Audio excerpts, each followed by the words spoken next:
आप सुन रहे हैं जगत गुरु तत्वदर्शी संत रामपाल जी महाराज द्वारा लिखित पुस्तक मुसलमान नहीं समझे ज्ञान कुरान का पेज नंबर 228। कैदियों से कहा कि तुम सब खड़े होकर आंखें बंद करो, कुछ देर अल्लाह का चिंतन करो। उसके पश्चात चक्की चलाएंगे, चक्की आसानी से चलेंगी। सब बंदी खड़े होकर अल्लाह का चिंतन आंखें बंद करके करने लगे। परमेश्वर ने एक चक्की को डंडा सोटी लगाया, सर्व चक्कियां चलने लगी। परमात्मा कबीर जी ने कहा कि आंखें खोलो। सबने आंखें खोली तो अपने को बलख नगर से दूर जेल से बाहर जंगल में खड़े पाया। परमेश्वर ने कहा कि फिर से इस सुल्तान के राज्य की सीमा में मत आना। उसके पश्चात राजा ने साधु संतों को कैद में डालना बंद कर दिया था, परंतु डर के मारे कोई भी साधु महात्मा उसके राज्य में नहीं आते थे।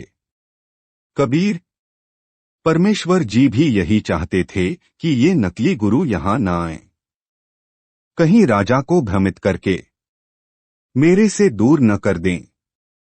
इसलिए उनको इस विधि से दूर रखना था। कुछ समय उपरांत राजा सामान्य हो गया और ऐसो आराम में खो गया। लीला नंबर 3 परमात्मा कबीर जी अपने गुण अनुसार फिर एक लीला करने आए। एक यात्री मुसाफिर का रूप बनाकर काख में कपड़ों की पोटली ग्रामीण वेशभूषा में शाम के समय सुल्तान के निवास में आए। सुल्तान घर के द्वार पर आंगन में कुर्सी पर बैठा था। राजा ने पूछा कि आप यहाँ किस लिए आए हो? परमात्मा कबीर जी ने कहा कि मैं एक यात्री हूँ, रात्रि में आपकी धर्मशाला सराय में रुकना है। एक रात का भाड़ा किराया बता कितना लेगा? सुल्तान अब्राहिम अधम हंसा और कहा कि हे भोले मुसाफिर, यह सराय नहीं है, यह तो मेरा महल है। मैं नगरी का राजा हूं। परमात्मा बंदी छोड़ दया के सागर ने प्रश्न किया, आपसे पहले इस महल में कौन रहता था? सुल्तान अब्राहिम अधम ने उत्तर दिया कि मेरे बाप दादा आदि रहते थे। प्रश्न प्रभु का, वे कहाँ हैं? मैं उन्हें देखना चाहता हूं। उत्तर सुल्तान का है, वे तो अल्लाह को प्यारे हुए। परमात्मा ने प्रश्न किया कि आप कितने दिन इस महल में रहोगे? उत्तर के स्थान पर सुल्तान ने चिंतन किया और कहा कि मुझे भी मरना है। परमेश्वर ने कहा कि हे भोले प्राणी, यह सराय धर्मशाला नहीं तो क्या है? तेरे बाप दादा पड़ पीढ़ी वे बसे इसी सराय में गीदी। ऐसे ही तू चल जाई, ताते हम महल सराय बताई। अब तू तख्त बैठकर भूली, तेरा मन चढ़ने को सूली। इतना कहकर परमात्मा गुप्त हो गए। सुल्तानी को मूर्छा आ गई। बहुत देर में होश में आया। अन्य मौलवी बुलाया। उसने बाईं बाजू पर ताबीज बांधकर झाड़ फूक की, कहा कि अब कुछ नहीं होगा। चला गया। लीला नंबर 4 कुछ दिन बाद राजा सामान्य होकर फिर मौजमस्ती करने लगा।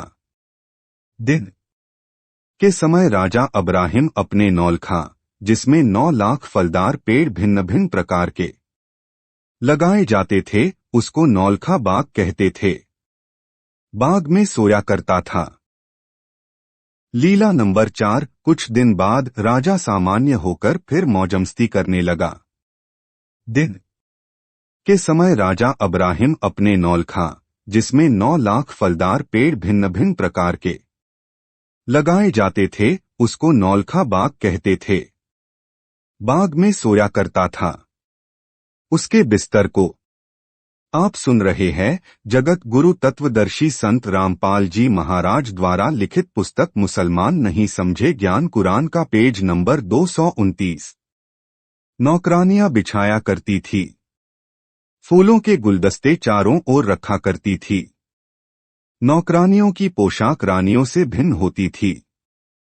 सब बांदियों की पोशाक एक जैसी होती थी।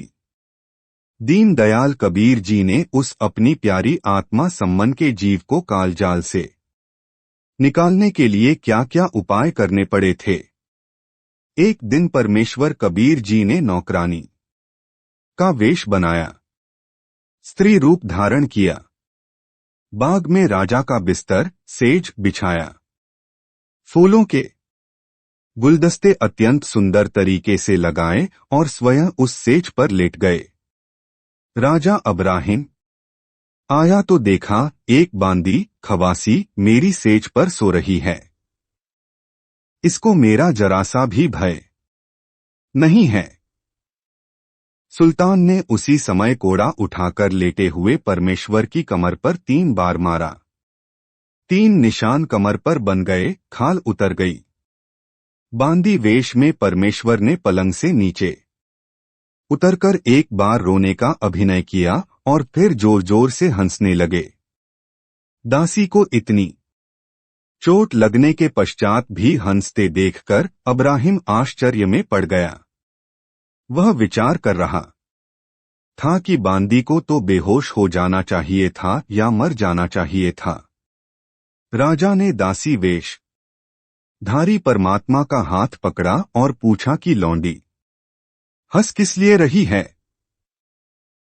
परमात्मा ने कहा कि मैं इस बिस्तर पर 1 घड़ी 24 मिनट लेटी हूं, विश्राम किया है।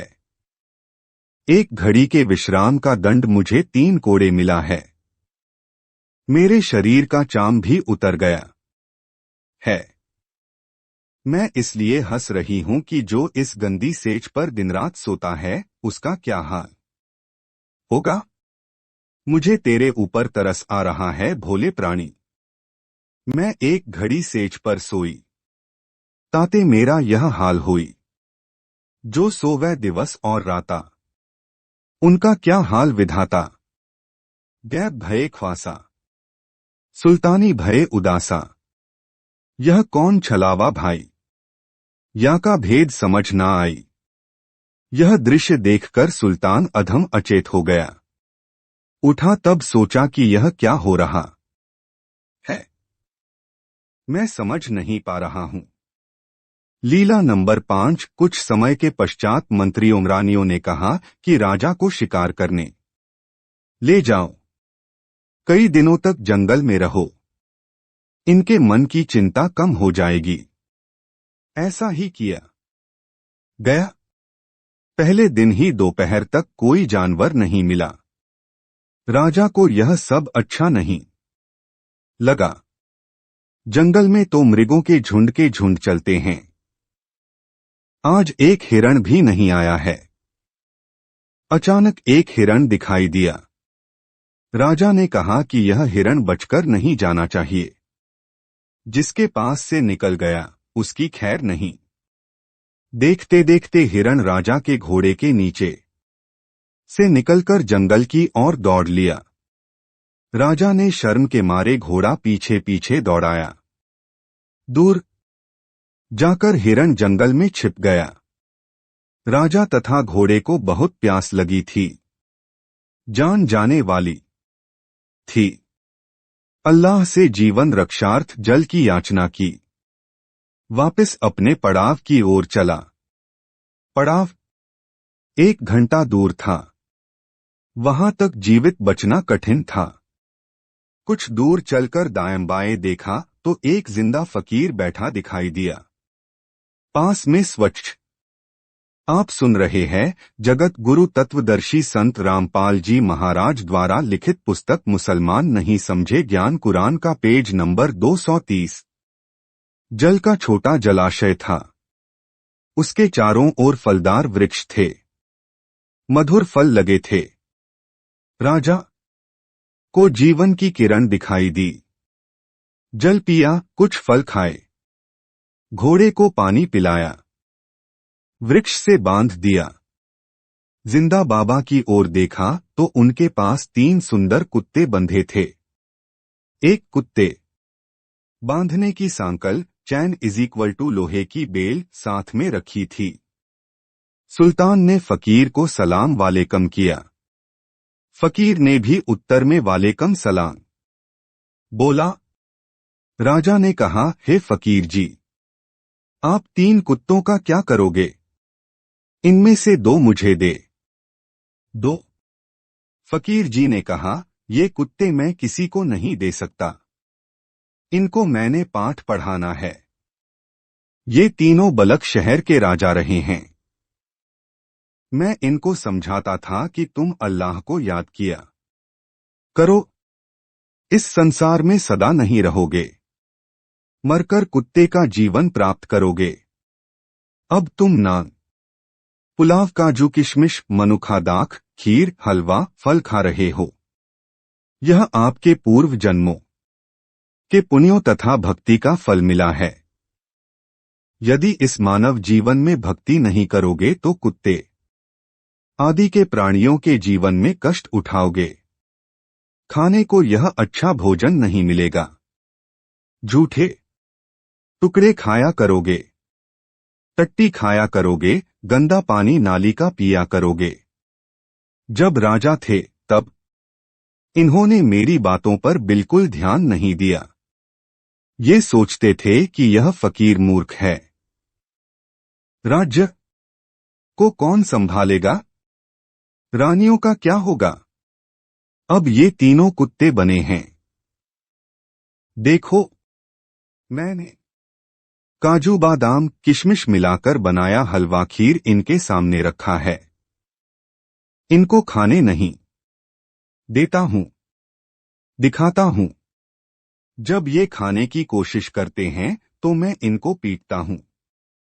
यह कहकर परमेश्वर जी ने जो एक लोहे की बेल खाली रखी थी, उठाकर कुत्तों को मारना शुरू किया। कुत्ते चिल्लाने लगे। परमेश्वर बोले कि खा लो, न हलवा खिलाऊं तुमको, झूठा सूखा टुकड़ा डालूंगा। ऐ घोड़े वाले भाई, यह जो खाली बेल रखी है, यह बताओ किस लिए है?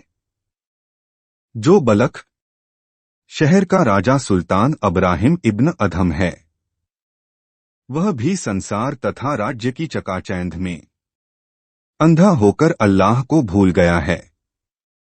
अब उसको याद नहीं कि मरकर कुत्ता भी बनूंगा। उसको बहुत बार समझाया है कि भक्ति कर ले, इन महल रूपी सराय में सदा नहीं रहेगा, परंतु उसको खुदा का कोई खौफ नहीं है। वह तो खुद खुदा बनकर निर्दोष फकीरों को दंडित कर रहा है। मैं तो यहां दूर बैठा हूं, इसलिए बचा हूं। वह राजा मरेगा, भक्ति बिना कुत्ता बनेगा। उसको लाकर इस सांकल से बांधूंगा। जिंदा फकीर के मुख से ये वचन सुनकर कुत्तों के रूप में अपने पूर्वजों की दुर्दशा देखकर अब्राहिम कांपने लगा और बोला कि हे फकीर जी, बलख शहर का राजा मैं ही हूं, मुझे क्षमा करो। यह कहकर फकीर के चरणों में गिर गया। कुछ देर पश्चात उठा तो देखा, वहां पर न जिंदा बाबा था, न जलाशय, न बाग था, न कुत्ते थे। सुल्तानी इसको स्वप्न भी नहीं मान सकता था, क्योंकि घोड़े के पैर अभी भी भीगे थे। कुछ फल तोड़कर रखे थे, वे भी सुरक्षित थे। सुल्तान को समझते देर नहीं लगी। घोड़े पर चढ़ा और पड़ाव पर आया। मुख से नहीं बोल पाया। हाथ से संकेत किया कि सामान बांधो और लौट चलो शहर को। कुछ मिनटों में काफिला बलख शहर को चल पड़ा। आप सुन रहे हैं जगत गुरु तत्वदर्शी संत रामपाल जी महाराज द्वारा लिखित पुस्तक मुसलमान नहीं समझे ज्ञान कुरान का पेज नंबर 231। लीला नंबर 6। घर में एक कमरे में बैठकर रोने लगा। रानियों ने मंत्रियों ने समझाना चाहा कि यह तो वैसे ही होता रहता है। मुख्य रानियां कह रही थी कि ऐसी बात तो स्त्रियों के साथ होती हैं, आप तो मर्द हैं, हिम्मत रखो, आप तो प्रजा के पालक हो। इतने में एक कुत्ता आया। उसके सिर में जख्म था। उसमें कीट कीड़े नोच रहे थे। कुत्ता बोला, हे सुल्तान अब्राहिम, मैं भी राजा था। जितने प्राणी शिकार में मारे तथा एक राजा के साथ युद्ध में सैनिक मारे, वे आज अपना बदला ले रहे हैं। मेरे सिर में कीड़े बनकर मुझे नोच रहे हैं। मैं कुछ करने योग्य नहीं हूं। यही दशा तेरी होगी। अपना भविष्य देख लो। तेरे पीछे पीछे खुदा भटक रहा है। तू परिवार राज्य मोह में अपना जीवन नष्ट कर रहा है। यह लीला भी स्वयं परमेश्वर कबीर जी ने की थी। यह अंतिम झटका था अब्राहिम को दलदल से निकालने का। उसी रात्रि में मुख पर काली स्याही लेपकर एक अल्फी के स्थान पर एक शाल लपेटा, फिर एक तकिया, एक लोटा, एक पतला गद्दा यानी बिछौना लेकर घर से कमद के रास्ते पीछे से उतरकर चल पड़ा। कमद एक मोटा रस्सा जिसको 2-2 फुट पर गांठें लगा रखी होती थी, जिसके द्वारा छत से आपत्ति के समय उतरते थे। लीला नंबर 7। रास्ते में एक मालिन बाग के बाहर बेर बेच रही थी। सुल्तान को भूख लगी थी। सारी रात पैदल चला था। मालन से बेरों का भाव पूछा तो मालिन ने बताया कि एक आने के सेर 1 रुपए में 16 आने होते थे। एक सेर यानी 1 किलोग्राम राजा के पास आना नहीं था। उसने जो जूती पहन रखी थी, उन दोनों की कीमत उस समय 2 लाख रुपए थी। उनके ऊपर हीरे पन्ने जड़े थे। राजा ने कहा कि मेरे पास 1 आना या रुपया नहीं है। ये जूती हैं, इनकी कीमत 2.5 लाख रुपए है। ये दोनों ले लो, मुझे भूख लगी है। 1 सेर बेर तोल दो। मालिन 1 सेर बेर तोलकर अब्राहिम के शाल के पल्ले में डालने लगी तो एक बेर नीचे गिर गया। उस बेर को उठाने के लिए मालिन ने भी हाथ बढ़ाया और अब्राहिम ने भी मालिन के हाथ से बेर छीनना चाहा। दोनों अपना बेर होने का दावा करने लगे।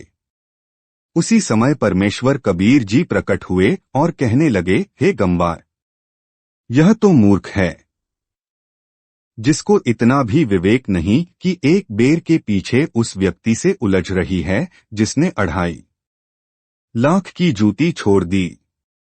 हे मूर्ख, 2.5 लाख की जूती छोड़ रहा है और 1 पैसे के बेर के ऊपर झगड़ा कर रहा है। ये कैसा त्याग है तेरा? विवेक से काम ले। यह कहकर परमात्मा ने सुल्तान अधम के मुख पर थप्पड़ मारा और अंतर्ध्यान हो गए। जीवन की यात्रा ऐसे भी हो सकती है। सुल्तान आगे चला तो देखा कि एक निर्धन व्यक्ति एक डले के ऊपर सिर रखकर जमीन पर सो रहा है। उसी समय तकिया तथा बिछौना फेंक दिया। आगे देखा कि एक व्यक्ति नदी से हाथों से जल पी रहा था। लोटा भी फेंक दिया। आप सुन रहे हैं जगत गुरु तत्वदर्शी संत रामपाल जी महाराज द्वारा लिखित पुस्तक मुसलमान नहीं समझे ज्ञान कुरान का पेज नंबर 232।